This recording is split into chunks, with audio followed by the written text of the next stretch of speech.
Hey there, Scott here, and I'd like to just talk briefly just with some of the things that have been challenging me. And we've had a lot of ministry in our local church in the last month around the book of Nehemiah and the restoration of the walls of Jerusalem.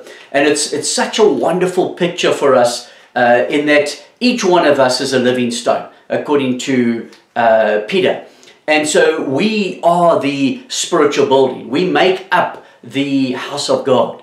And the building that is taking place is in our lives. The typology in the book of Nehemiah of all the stones needing to come together again, and that wall needing to be built, the gates needing to be hung again, and the restoration of that city is a picture of the restoration of the church, particularly in these last days. Now, the children of Israel, after the exile under King Cyrus, had come back 50,000 initially, and then others under Ezra, and there were many that were living in the land.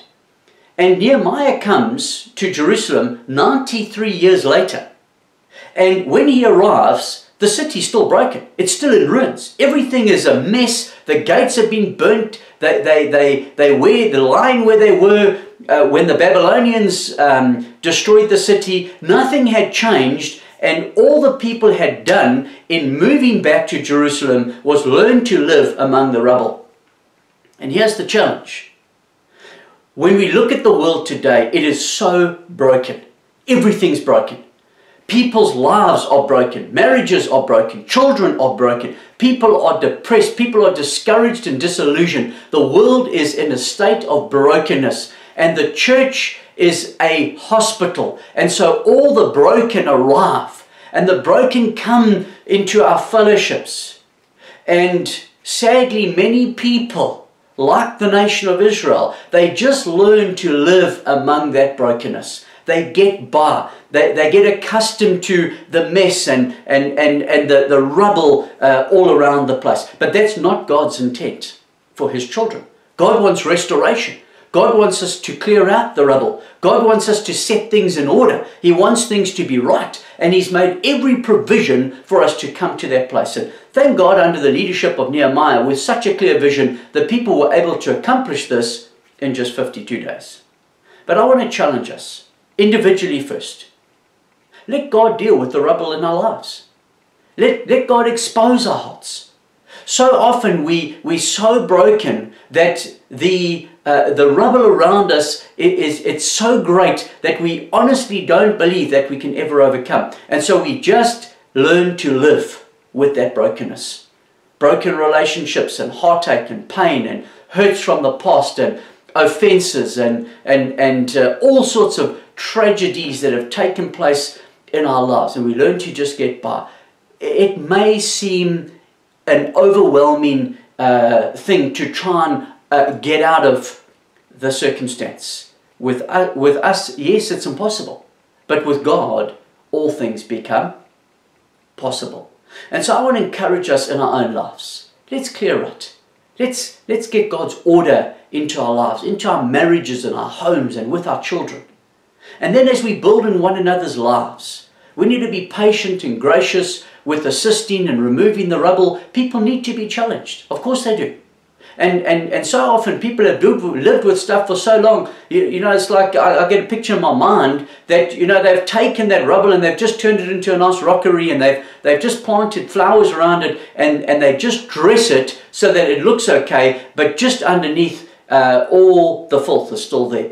And that's how it is in our lives. We put up facades, we pretend, and then something irks us, some circumstance comes, and then we explode because things have not yet been dealt with. The other challenge is that Sanballat, Tobiah, and Gershom were relentless in their opposition against the building. And the enemy is relentless in our lives. As we endeavor to build, he will come in many different ways to try and undermine what God is doing. And so we can't afford to be distracted. And when I look at the world we live in today, there are so many distractions. It's easy to take our focus off the building. I think of our own nation and the turmoil that we're going through in this country, the political turmoil, financial turmoil, just the most horrendous things taking place all the time. Government who has totally failed the nation. We've become bankrupt as a nation. Basic infrastructure can't even be repaired. It's just every day we're living in this mess, and we're living with potential diversions. And so it's becoming increasingly more difficult on a daily basis for the children of God to stay focused on what God has called us to. We've got to make a serious effort. That's why the scripture says we need to encourage one another, provoke one another to love and to good works. We need to gather together even the more so as we see that day approaching. We're called to build in one another's lives, to come together as the body of Christ, where we fitly join together and compacted by that which every joint supplies. So can I encourage you? Don't get diverted. Don't remain in the rubble. It's time for us to arise as the church, to become those who are victorious in Jesus and are more than conquerors through Christ who strengthens us. The victory is ours in Jesus Christ. 93 years they had lived like that. And with a clear vision from God, it took 52 days for the restoration. How long are we going to continue to live in the brokenness and in the diversions? It doesn't have to be for the rest of our days. God, deliver us. Give us a clear vision that we can come out of brokenness and into wholeness in Jesus' name.